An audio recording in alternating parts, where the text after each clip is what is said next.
Hello दोस्तों, मैं अक्षय आप सबका स्वागत करता हूँ आप सबके अपने मन पसंदीदा यूट्यूब चैनल लर्निंग गुरु पे। सो जैसे कि आपने वीडियो की थंबनेल देख चुके होंगे कि आज हम बात करने वाले हैं एलएलपी के बारे में। सर ये एलएलपी यानी क्या? तो बेटा इसको बुलाते हैं लिमिटेड लायबिलिटी पार्टनरशिप। तो आज के वीडियो का टॉपिक ये रहने वाला है। तो सबसे पहले मैं आपको बता दूं, जो ये लिमिटेड लायबिलिटी पार्टनरशिप है ये नया कॉन्सेप्ट है। पहले ये कॉन्सेप्ट नहीं था, लेकिन ये बाद में कॉन्सेप्ट लाया गया। आपने एक वर्ड सुने होंगे पार्टनरशिप। हाँ सर, हमने तो आपकी वीडियो देखे है पार्टनरशिप वाली। तो हाँ बेटा, जिन्होंने देखे अच्छी बात है, जिन्होंने नहीं देखे है बेटा एक बार जरूर देख लेना।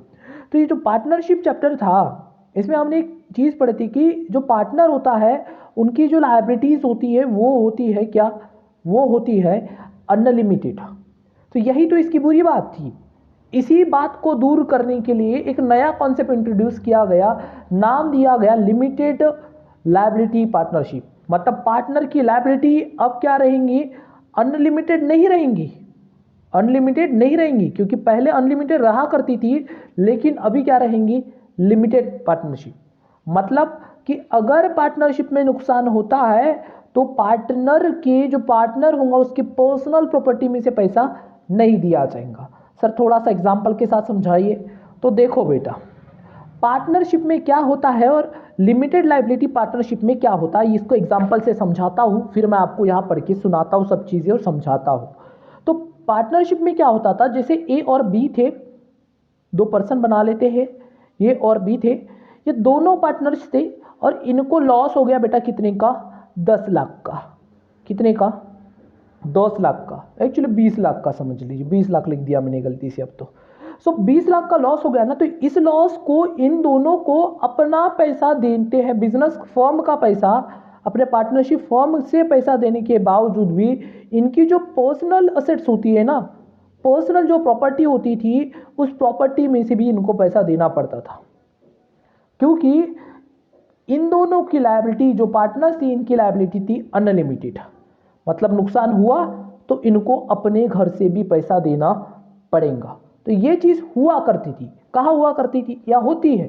कहाँ? पार्टनरशिप में। लेकिन लिमिटेड लायबिलिटी पार्टनरशिप में ऐसा नहीं होता। ए है, बी है, दोनों पार्टनर है और 20 लाख का नुकसान है। ठीक है, सेम केस, लॉस है। अब इनको जितना बिजनेस में पैसा है उतना पैसा इनको देना पड़ेगा। बिजनेस से जितना देना है उतना तो देंगे ही देंगे, लेकिन इनकी पर्सनल असेट्स का यूज नहीं किया जा सकता बेटा। इनकी पर्सनल असेट्स का यूज नहीं किया जा सकता। इसी को हम क्या बुलाते हैं? लिमिटेड पार्टनरशिप बुलाते हैं। चलिए आगे आपको एक एक चीजें बताता हूं। यहां पे जो एक्सप्लेनेशन किया गया है, limited liability partnership has the combination of features of both partnership and joint stock company. देखिए इसमें दोनों के फीचर आते हैं। तो पार्टनरशिप में दो लोग मिलकर काम करते हैं, और जॉइंट स्टॉक का कौन सा फीचर आता है? तो जॉइंट स्टॉक के जो मेंबर्स होते हैं, यानी जो शेयर होल्डर होते हैं, उनकी लायबिलिटी क्या होती है? लिमिटेड होती है। क्या होती है? लिमिटेड होती है। तो कुछ फीचर्स का क्या है? पार्टनरशिप के है, दो या दो से ज्यादा व्यक्ति होंगे इसमें। दूसरी चीज, अनलिमिटेड जो लायबिलिटी थी पार्टनरशिप में वो फीचर अनलिमिटेड। वैसा ही एक फीचर जॉइंट स्टॉक कंपनी का है, वो क्या है? Limited liability. वो एक फीचर इसमें आ जाता है, काय में? लिमिटेड लायबिलिटी में। मतलब पार्टनरशिप के दो मेंबर और जॉइंट स्टॉक की लिमिटेड लायबिलिटी, इन दोनों से ही बन के क्या आया है हमारे पास? Limited liability partnership. देखो, as the name says partners have the limited liability, which means कि जैसा नाम सजेस्ट करा है कि पार्टनर की लायबिलिटी क्या रहेंगी? लिमिटेड रहेंगी। Which means that personal assets of the partner are not attested for the paying of the debts of LLP. मतलब कि अगर कोई बिजनेस की डेब्ट्स है, पार्टनरशिप फर्म की डेब्ट्स है जिसको पैसा चुकाना है, तो उसे क्या करेंगे?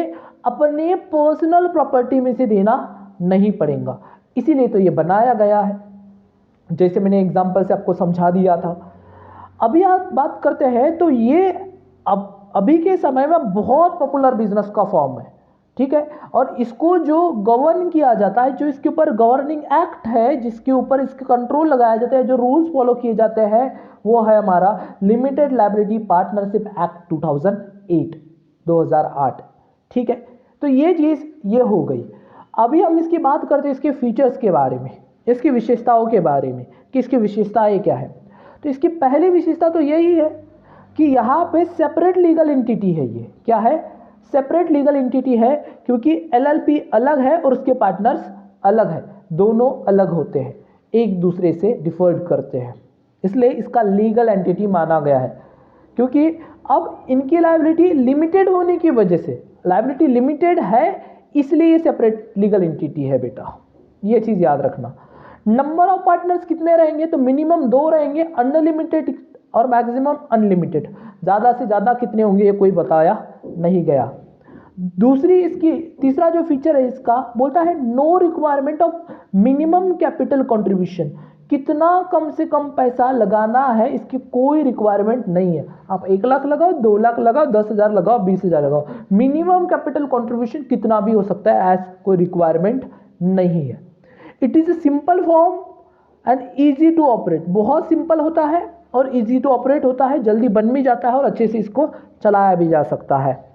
आगे बात करते हैं, the liability of each partner is limited. Partner की लायबिलिटी क्या होती है? लिमिटेड होती है इसके शेयर्स तक, as written in the agreement. Agreement में जितना लिखा रहेगा उतने तक ही उसकी क्या रहेंगी? लायबिलिटी रहेंगी, उससे ज़्यादा उसकी लायबिलिटी रहने वाली नहीं है। इसमें एक और अच्छी बात जो होती है, इसमें होता है लो कॉस्ट ऑफ फॉर्मेशन, इसको बनाने में ज़्यादा कुछ खर्चा करना नहीं पड़ता, मिनिमम फॉर्मेलिटीज़ को कंप्लीट करते हुए इसका क्या किया जाता है?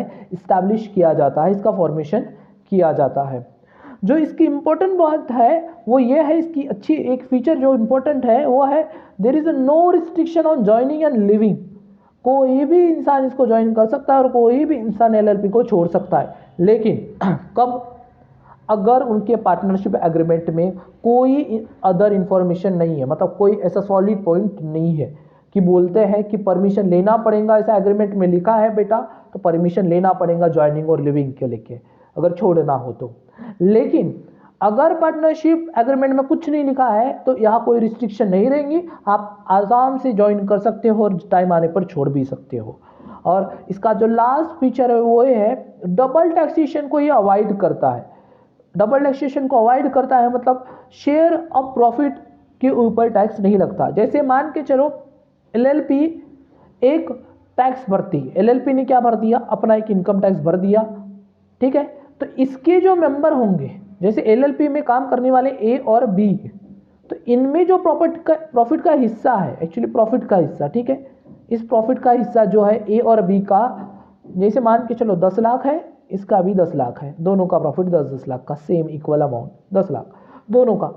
तो एलएलपी ने इनकम टैक्स भर दिया है ना, तो इन दोनों बंदों को इस 10 लाख के ऊपर टैक्स देने की जरूरत नहीं है। इसलिए बोलते हैं डबल टैक्सेशन को अवॉइड किया जाता है, क्योंकि बेटा एलएलपी में प्रॉफिट पे टैक्स लग चुका है और वापस ए और बी के पास आप क्यों लगाओगे, इसलिए डबल टैक्सेशन को अवॉइड किया जाता है। No tax on share of profit, इनके जो प्रॉफिट का हिस्सा है उसके ऊपर टैक्स नहीं लगाया जाता। आई थिंक आपको पूरा लेक्चर क्लियर हो गया होगा। फिर भी अगर कोई डाउट है तो आप कमेंट में पूछिए, मैं उसका आंसर दूंगा। कोई बात नहीं समझ में आती है तो ज़रूर पूछना।